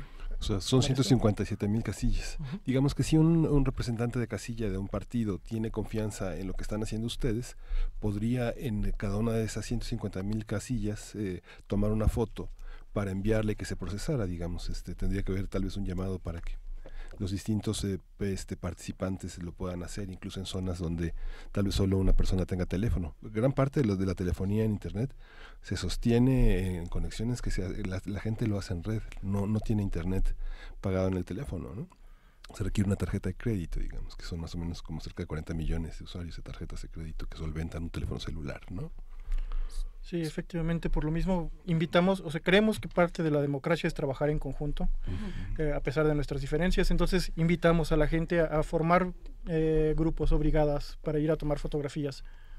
Sí. ¿Y van a hacer un registro previo o algo así, digamos? Porque Luis Eduardo Garay en Twitter pregunta con relación, ¿cómo se ven los resultados y cómo sabemos cuáles casillas ya se contaron? Porque tal vez puede uno ver qué casilla falta, ¿no? Si uno está puesto a ello ese día, pues va viendo qué casilla falta y a lo mejor va a esa casilla. Sí. ¿Lo tienen contemplado? Mira, tiene que ver incluso con el tema de la confianza. Vigilante es una iniciativa ciudadana y eso tiene varias implicaciones. Toda la información fuente que usa Vigilante va a estar abierta al público, no la vemos como nuestra información, es información de los ciudadanos, es información de todos, y va a ser accesible desde la aplicación y muy probablemente desde nuestro sitio web. Entonces cualquier persona va a poder ir y lo puede hacer desde la propia aplicación y va a poder ver, digamos, cuál es el origen de los resultados que estamos mostrando, va a tener acceso a las fotografías que han enviado todos. Entonces yo creo que eso es importante. La aplicación también es gratuita, no requiere registro, el uso es anónimo, ¿de acuerdo? No vamos a acceder a tu información personal, ahora que está de moda con este tema de Cambridge Analytica y las redes sociales, no requieres afiliación a ninguna red social.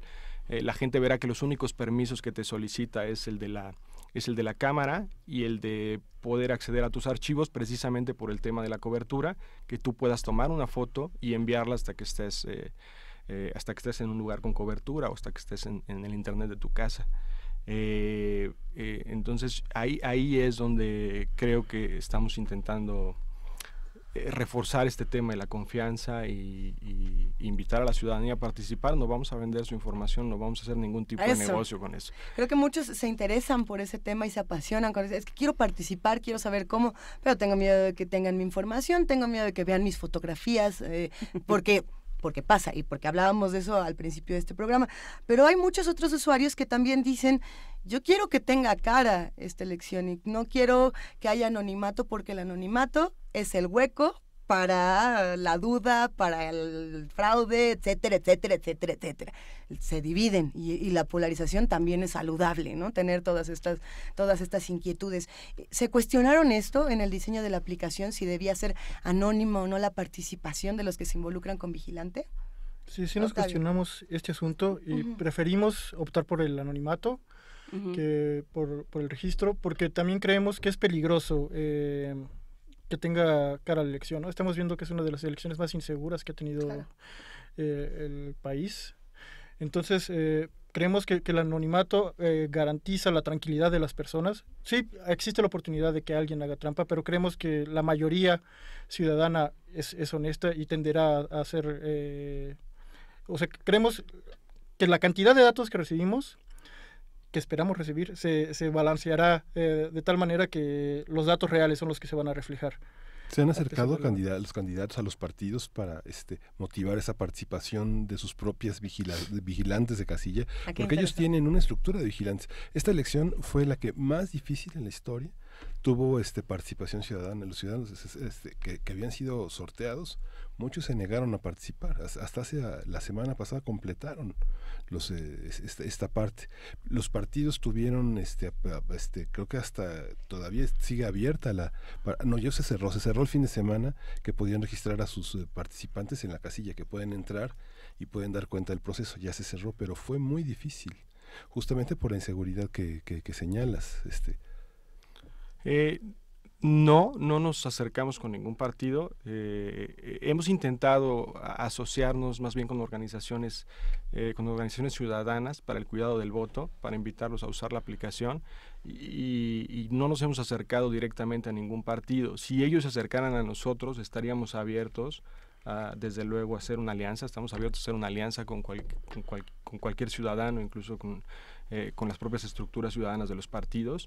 Pero bueno, no se ha dado. Que tome la foto. No se ha dado ese acercamiento. Claro, es que se tome la foto. Incluso tenemos por ahí en redes sociales, digamos, una campaña que dice: toma la foto, es tan fácil como tomarte una selfie, ¿no? Entonces, en vez de que se tomen la selfie junto a la... ¿No vas a lo que sea el algoritmo si sales tú sonriendo junto a tu manta? No, si no puedes mandar tu selfie, tiene que ser... Mira, no va a mamá, descargar. Estoy votando. Bueno, de hecho, parte del algoritmo es esto, ¿no? O sea, sabemos que, por ejemplo, para otras aplicaciones de este tipo, la gente ha mandado fotos de cosas que no tienen nada que ver, ¿no? O sea, en algún político por ahí decía que le mandaban fotos de zapatos en vez de la INE y todo esto, ¿no? Entonces nosotros, en parte del algoritmo, reconoce qué cosa es la manta que estamos esperando y qué cosa no es la manta, ¿no? Entonces, si sales tú junto a la manta, lo va a reconocer como una foto equivocada y no la va a registrar. Entonces, si alguien manda cualquier foto que no sea la de la manta, se va a descartar inmediatamente. Entonces, solo la foto de la manta. A ver, preguntan qué pasa con si muchos usuarios entran al mismo tiempo, los está haciendo víctimas de su propio éxito. ¿Qué pasa si entran muchos usuarios al mismo tiempo, Pablo? ¿Lo aguanta el servidor? Mira, una muy buena pregunta. Vigilante es más que una aplicación móvil. Detrás de Vigilante hay una infraestructura de hardware y software sofisticada, que es lo que nos permite garantizar cosas como la escalabilidad de la aplicación, ¿no? que podamos responder a picos de demanda muy altos, o la seguridad en términos del acceso a datos. Entonces hemos hecho pruebas de estrés y pruebas de escalabilidad, previendo un poco la carga que se pudiera juntar justamente al cierre de las casillas. Entonces la respuesta es sí, estamos preparados para recibir una carga de información muy grande y nos hemos estado preparando para eso. Y preguntan cómo buscarlo tanto en iTunes como en la App Store de Google, que no sé cómo se llama. Play Store. La pueden buscar como Vigilante. Ya está disponible en Play Store, que es la tienda de Android. Sí. En el caso de Apple, la aplicación ya está en aprobación. Suelen ser un poco más estrictos y tarda un poco más en ser aprobada. Entonces debería estar disponible para iOS en los siguientes 2 días. Sí, va a estar disponible el próximo lunes. No. En 2 días podemos descargarla. En 2 días o 3 días debería estar, y en Android ya está disponible desde la semana pasada. Entre 2 días. ¿No? Y bueno, y en Android ya está, así que pueden empezar a bajarla y les avisaremos a los de iOS en un par de días que ya tengamos la aprobación. Ya está arriba la aplicación, solamente estamos esperando que nos la aprueben. En una suerte de instructivo, antes de pasar más preguntas de los que hacen comunidad con nosotros, para saber cómo se debe de tomar una fotografía y cómo se debe de compartir, pensar, por ejemplo, hay quienes dicen, para diferenciar las fotos, pongan un dedo, ¿no? O pongan 2 dedos, o pongan o no tomen nada más que la boleta, o traten de tomar un poco del paisaje. Hay distintos consejos que se dan para este tipo de, digamos, verificación de imágenes, para que no sea exactamente la misma y no pueda haber engaño al algoritmo. ¿Hay algún instructivo, algún consejo que nos puedan dar? Nada más que tomen la foto, la manta completa. Es importante que salga completita, toda la manta, porque si no, el algoritmo lo va a reconocer como una manta equivocada y no lo va a registrar. Entonces, que salga la manta completa, y pueden tomar 300 fotos de la misma manta, no importa, no solo se va a computar una vez. ¿Las mantas tienen número de registro? ¿Tienen alguna indicación de esta es la única manta que hay para este lugar en específico? Sí, eso es importante. Sí lo tiene. Sí. La foto que envían, ¿tiene algún metadato más que el propio envío? No. Solamente las zonas que ustedes registran, esa es la combinatoria. Ninguno. O sea, no sabes de dónde viene, de quién es el teléfono, ninguno. Si tiene fotos comprometedoras que tanto le preocupan a Luisa, nada de esto. Nada de eso. Renunciamos a parte de esa funcionalidad por darle un carácter de privado, de garantizarle a la gente que no teníamos acceso a sus datos personales. Eso es verificable, ¿no? En realidad puedes ver cuando vas a usar la propia aplicación te dice, ¿no?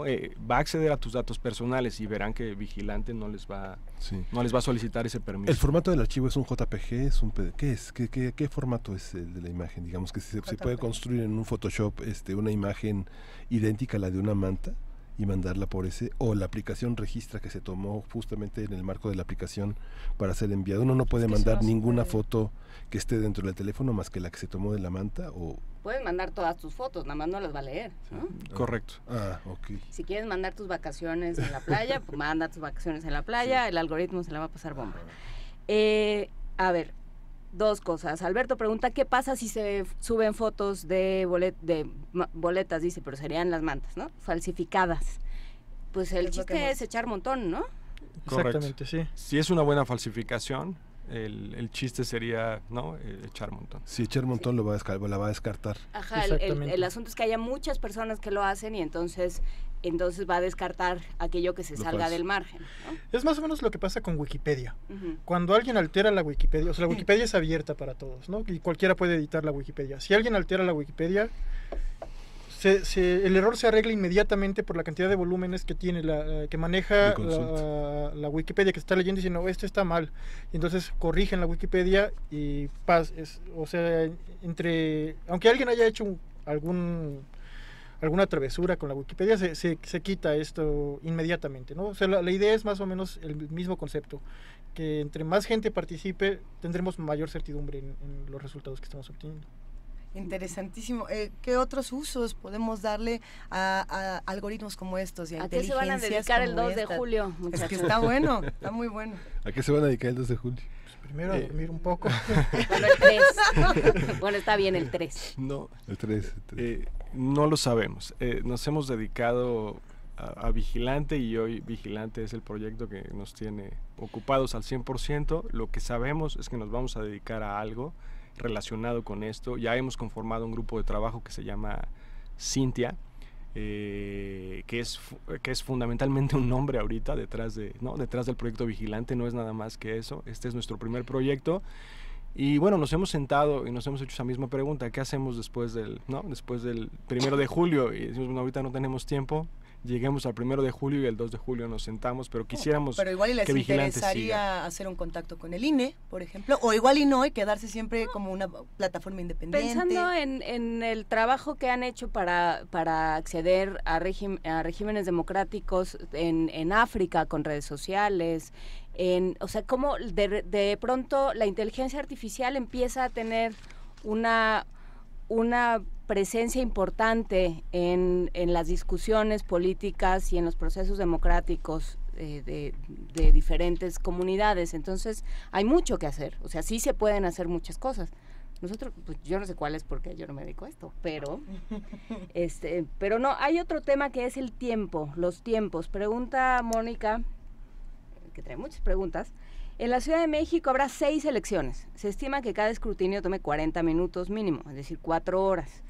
Optimistamente, como a las 10 estarán colocando las sábanas. ¿Esto lo están considerando? Sí, tenemos ya diferentes pruebas con diferentes ambientes.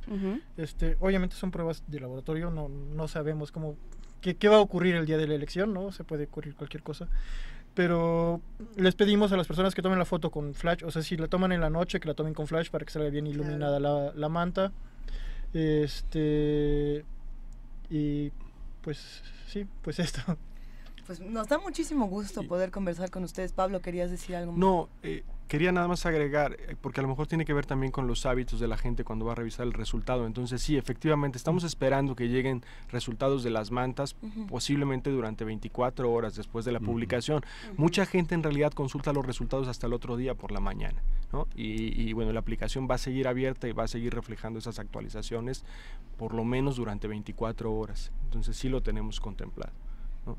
Es que creo que nos entusiasma mucho tener otras opciones y siempre tener abierta esta libertad de la comunidad, justamente de hacer comunidad y de entre todos poder acceder y convivir con la tecnología y que no nada más esté ahí echándonos el ojo y diciendo la tecnología es muy mala, todos tengan cuidado. Este es un ejemplo de todo lo contrario. ¿Qué otras cosas nos recomiendan? ¿Qué otros consejos nos recomiendan para tener un poco más de tranquilidad el 1 de julio? Porque me imagino que ustedes van a estar igual, un poco tensos y llenos de trabajo. Bueno, el consejo más importante que les daríamos a todos es que vayan a votar.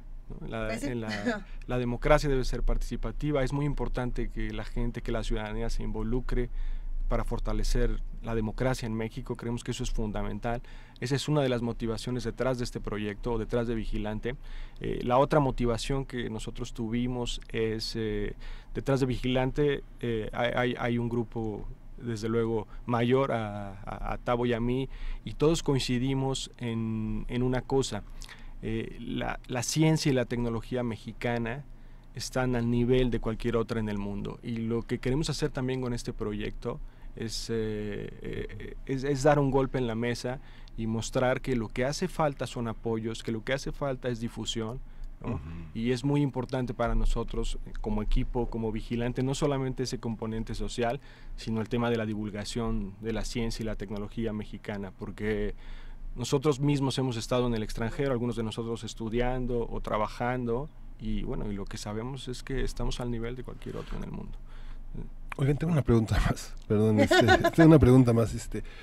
Cuando ¿Ustedes están siendo testigos del proceso? Digamos que se puede diferenciar por regiones del país, se puede diferenciar por la participación, digamos que tal vez todos en la delegación Cuauhtémoc lo hagan, pero tal vez no todos en Marabatío, pero digamos, ustedes tienen la posibilidad de verlo en el momento en que se ejecuta, digamos, cómo se van diferenciando, ¿saben quién envía las fotos? ¿Se pueden mapear? ¿Se pueden mapear durante ese proceso? No exactamente, o sea, podemos mapear las mantas que nos llegaron, pero no desde dónde nos está llegando. No, las mantas, digamos, el origen de esos datos. Sí, pero si no te llega ninguna de Marabatío, por usar el ejemplo de Miguel Ángel, sí, va pues a quedar hueco. Es un indicador de algo. Sí.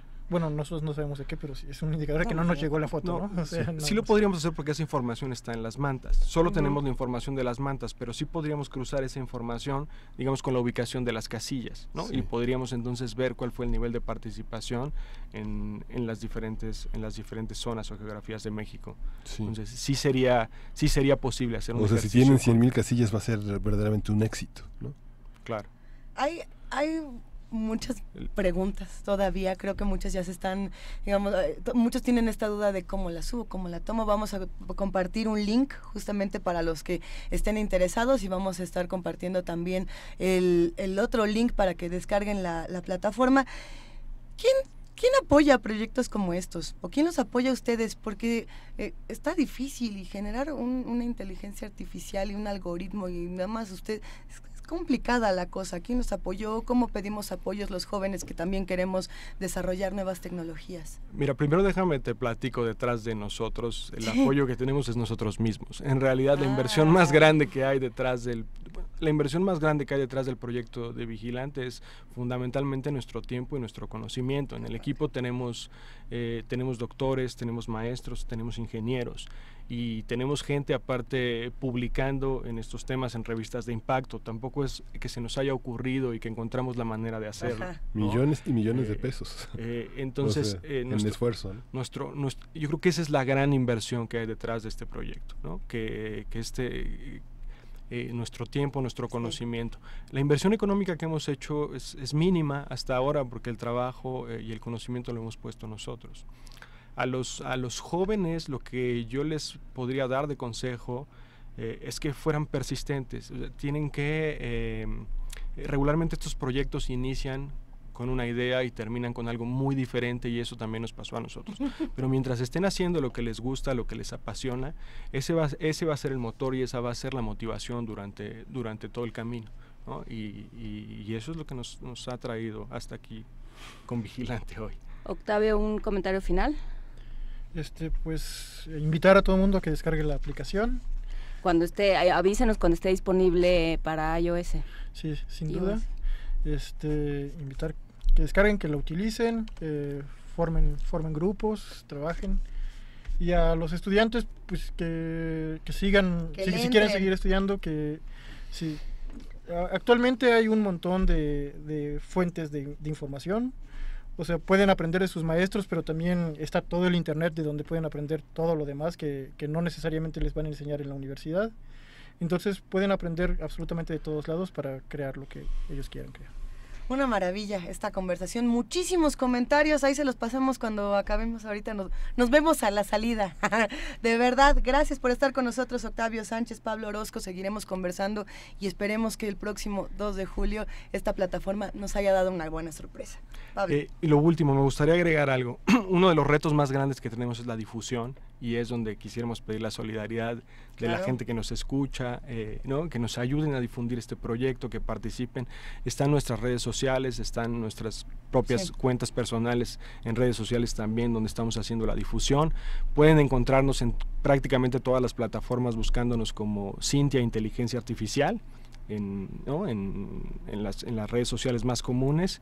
Y bueno, bajen la aplicación, participen y cualquier duda, entendemos que es un tema a veces que genera mucha especulación, acérquense, pregúntenos, estamos en realidad completamente abiertos a contestar. Hemos hecho demos, estamos contestando cualquier tipo de pregunta que se nos haga sobre cómo funciona, cómo le hacemos, por qué decimos que sucede esto. Entonces, bueno, los invitamos a participar, a que se acerquen con nosotros, Qué gusto. y a que nos apoyen a difundir este proyecto. Gracias. Compartido todo en nuestras redes sociales, visiten Cintia Inteligencia Artificial, que está en Twitter como @Cintia_AI. Cintia se escribe con ese. Con ese. ¿Y con qué más? A ver, ya lo compartimos en nuestras redes. Muchísimas gracias, Pablo, Octavio, un placer. Primer movimiento.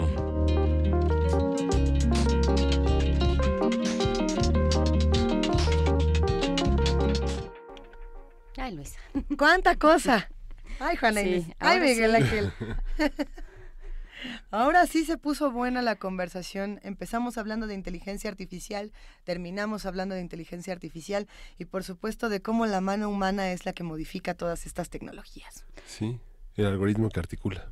Sí, y fue interesante, como sucede muchas veces, la conversación fuera del aire, ¿no? Pensar en las posibilidades de la inteligencia artificial en la construcción de diálogos ciudadanos, de propuestas democráticas, ¿no? Las elecciones son una parte de la democracia, lo hemos dicho muchísimo, pero sí, ¿qué va a pasar pensando en cómo construimos un proceso que sí nos convenza, cómo construimos debates que toquen realmente nuestros temas, cómo hacemos para utilizar la capacidad de asimilación de información que tiene la inteligencia artificial para trabajar con los humanos? Lo seguiremos platicando, pero bueno, pues vale mucho la pena dedicarle un ratito a bajar Vigilante. Vamos a estar hablando de esto conforme avance la semana, conforme se vayan ya poniendo al día las aplicaciones en las diferentes plataformas. Todo esto lo vamos a seguir platicando, Luisa. Y que quede también la reflexión de cómo la universidad se involucra o no en los procesos electorales y cómo quizá las revoluciones, las mentes que están cambiando, digamos, la manera de ver esta elección también están en las redes sociales. Las redes sociales no solamente son el mal y el sabotaje y el bot traidor. Hay muchas otras personas en esta universidad que se están dedicando a cambiarle la cara a las elecciones. La universidad sí está haciendo cosas y da muchísimo gusto cuando eso pasa. Voto Informado 2018, Emmy, ahora tenemos Vigilante y tendremos más aventuras, y le digo aventuras porque, o empresas que van a dar resultados para bien y para mal, y estudiar esos resultados para bien y para mal nos va a dar muchísimo para el siguiente proceso electoral, porque aunque este se antoja como histórico e impresionante, los que siguen también lo serán, ¿no? Sí, van a ser todo el proceso, yo creo que nos veremos 100 años después, ¿no? Sí. Y con la inteligencia artificial, aquí vamos a seguir. No, la verdad es que no vamos a seguir porque y con ya todo lo que hemos aprendido sobre quelites y monocultivos y leguminosas, sí, eso es más todavía. Hay que hacer un algoritmo sobre eso. Nos vamos a despedir, gracias a los que hacen comunidad con nosotros. Cuántas preguntas, cuántos comentarios, de eso se trata, hacer comunidad en este programa. Los abrazamos, este programa justo que construimos entre todos, gracias al equipo de TV UNAM, gracias al equipo de Radio UNAM.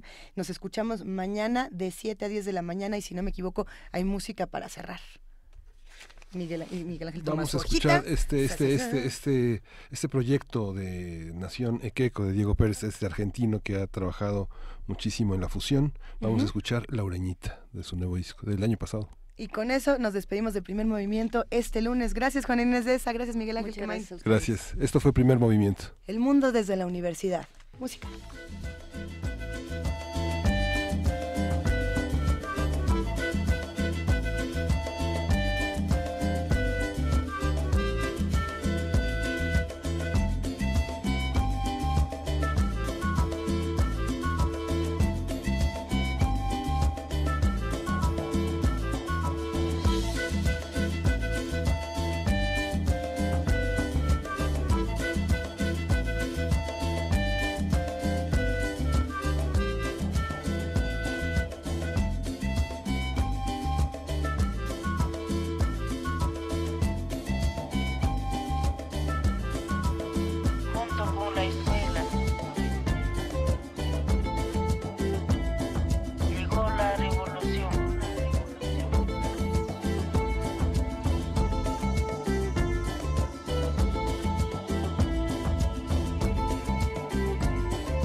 Radio UNAM presentó